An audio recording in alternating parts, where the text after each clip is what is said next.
Casting de cocina. De verdad. ¿Y para Mercado Libre? Casting cocina, toma 1.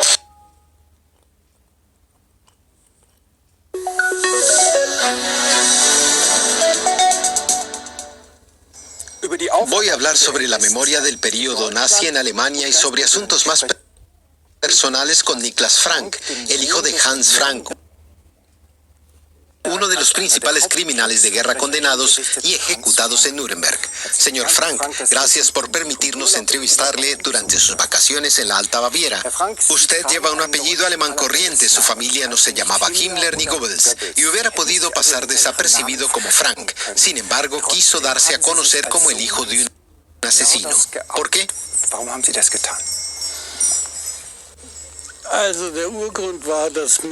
El motivo fue que cada vez me sacaba más de quicio la estrategia continua de silenciar el pasado en Alemania. Ya no podía soportarlo y me dije, voy a exponer cómo la familia en la que yo casualmente nací abandonó todos sus principios morales por el afán de carrera del padre.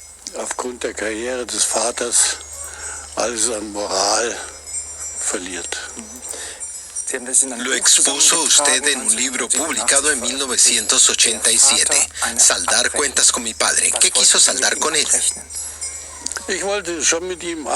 Tenía cosas que saldar. Fue como si un hijo confronta al padre con todos los datos que ha reunido. En el libro le increpo con un tú, para reprocharle que fuera un hombre tan cultivado y a la vez un criminal. Su padre fue gobernador general de la Polonia ocupada por Alemania. Un chiste de la época decía, al oeste Francia, al este Franclonia. ¿A qué se refería? A la enorme corrupción y la rapiña que mi padre y también mi madre practicaron con el patrimonio polaco y judío. Ese era el motivo. Siempre lleva consigo la foto de su padre ahorcado. ¿Por qué? No siempre la llevo, pero la meto en el bolsillo de mi chaqueta por dos motivos. Uno, para cerciorarme de que el perro de mi padre está realmente muerto. Y dos, para ver que continúa sonriéndome avieso, ahí tirado en el catre, con el cuello quebrado tras la ejecución, porque sus ideas y su ideología no murieron con él y siguen vivas en Alemania.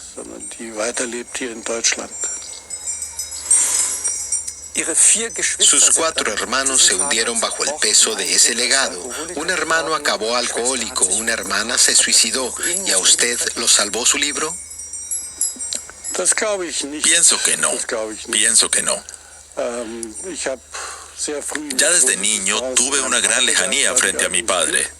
Tuve suerte porque durante mis primeros años, él no creía que yo fuese hijo suyo, sino de su mejor amigo. Mantuvo mucha distancia conmigo y esa actitud suya me permitió a mí afortunadamente desentenderme de él. Eso es lo que realmente me salvó.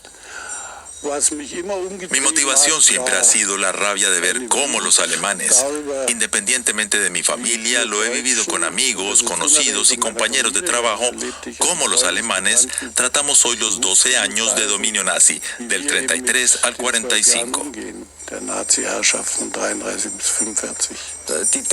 De acuerdo, los alemanes de la época nazi hicieron de Polonia el escenario principal del exterminio judío.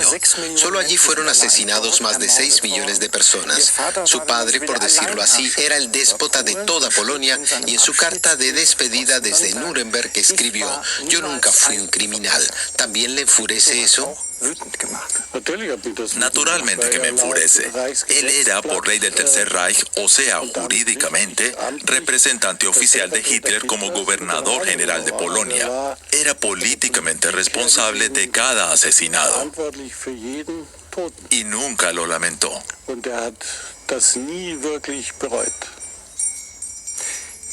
Los dirigentes nazis eran todos hombres. ¿Qué papel cumplieron las mujeres? ¿Piensa usted en su madre? Mi madre en concreto era una persona sin escrúpulos como se me reveló tras la guerra, cuando la familia Frank perdió todo su patrimonio y comodidades. Continuó aprovechando tranquilamente la posición de su marido muerto. Ella misma se había enriquecido personalmente y disfrutado con todo tipo de objetos expoliados. Aunque hay que decir, por eso mi relación con ella es distinta a la que tengo con mi padre, que cuando acabó la guerra y todo terminó, nunca ensalzó al Tercer Reich ni a su propio marido, y eso me ayudó de niño. Era uno de los pocos humanos que he conocido capaces de vivir totalmente el presente. En la época dorada de la familia Frank nos dijo, niños, un día tendré que volver a alimentarles con mi máquina de escribir, porque ella era secretaria. Y así fue. O sea, ¿percibía que lo que hacía era inmoral? Lo sabían perfectamente. Hasta el nacionalsocialista más fervoroso sabía perfectamente que todo era inmoral. Cuando detuvieron a su familia en 1945, usted miró a los soldados americanos y pensó, lo dice usted en su libro, ellos son los buenos y nosotros los malos. ¿Cómo sabía eso a la tierna edad de 6 años? Yo no sé si tuve una edad tierna en algún momento, pero sí sé que nos pusieron en fila en el patio a mi madre y a los 3 de los hermanos, los 2 mayores no estaban, para que nos fusilara un soldado. Y entonces tuve la clara sensación, no formulada en palabras, de que ellos tenían razón. Acababan de arrestar a mi padre y yo tenía la sensación de que ellos tenían razón. Yo era el único que se mantenía sereno. Mis hermanas mayores comenzaron a gimotear terriblemente. Quizás yo no era consciente de la importancia que tiene la muerte. En todo caso, mi madre, con su estilo seco, reprendió al soldado americano armado de su fusil de una manera nada histérica, sino firme. Y este se asustó, bajó su arma y otro soldado americano tuvo que venir y llevárselo. Su madre tenía valor. Era muy corajuda. Una vez le escribió a mi padre con toda la razón. Para mí, el único delito es la cobardía. Mi padre, en cambio, era tan cobarde que acabó por ello en el patíbulo. ¿Es la cobardía una de las grandes razones que explican el triunfo del nacionalsocialismo en Alemania? Por supuesto, hay una falta de coraje cívico. El coraje cívico puede entrenarse individualmente. Todos los demás son santos deseos. Lo de asumir responsabilidad, etcétera. Todo bobadas. Lo que falta en Alemania es coraje cívico personal. Parece que siempre fuimos un pueblo muy acatador de la autoridad. Por eso tenemos la mejor democracia del mundo hasta ahora, aunque está en peligro porque nos gusta obedecer.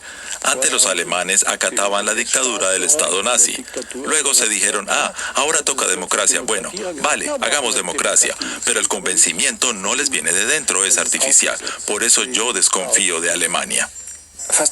Y casi 80 años tras el ataque a Polonia que desencadenó la guerra, el 1 de septiembre de este año, de nuevo se escuchan mensajes xenófobos en Alemania. ¿De dónde vienen? ¿Qué suscitan en usted esos discursos cuando los oye o los ve? Yo casi diría que últimamente me enfurezco cada día porque no pasa un día sin que leas algo en el diario que realmente te indigne. Continuamente. Pónganos un ejemplo. El reciente comentario de un ministro de Renania del Norte, Westfalia, en el sentido de que la justicia debiera escuchar el sentimiento popular. Quien dice algo así, primero, no es un demócrata. Y segundo, no ha comprendido lo que cometió el pueblo alemán en los 12 años de su época nazi. Es algo que a mí me sigue afectando. ¿Cómo puede decirse algo semejante? Sin embargo, lees cosas así diariamente. Podemos hablar sobre la naturaleza humana en general, pero los alemanes sabemos perfectamente que nuestra falta de coraje cívico acabó en las cámaras de gas. Debiéramos ser los más conscientes de eso, pero nos importa un comino. Seguimos con el mismo espíritu. Siempre pensé que esas tendencias resurgirían tras 5 o 10 años de crisis económica, pero de repente son los refugiados los que sacan eso que siempre dormitaba o sigue dormitando en nuestro interior. Pero el nazismo o el chauvinismo no solo existen en Alemania, sino en la Europa que nos rodea. ¿Le preocupa eso y en qué país en particular? En uno de mis países favoritos, Polonia, lo que allí ocurre es terrible. Lo que está haciendo Kaczynski es lamentable. Hablé con muchos polacos. Pero son mandatarios elegidos. Claro que están elegidos. Aquí en Alemania también tenemos a la AfD. También está elegida. Naturalmente hay que aceptar cosas así en una democracia, con la mayor serenidad posible. Pero es que hay algo perverso que llevamos dentro. No sé de dónde nos viene. Y no es alemán. Pueden hacer lo que quieran. Le diré que en cuanto a la historia y el pueblo alemanes, yo siempre seré chauvinista. Me interesan exclusivamente los alemanes porque somos los que debiéramos ser más conscientes de a dónde nos lleva eso. Porque ya recorrimos ese camino una vez y además muy voluntariamente. No nos obligó nadie. Señor Frank, además del libro sobre su padre, escribió usted otro sobre su madre, otro sobre su hermano, y ahora acaba de publicar un último libro que no tiene nada que ver ya con los nazis. Es una historia de amor. ¿Saldó ya sus cuentas con el nacionalsocialismo y con su familia?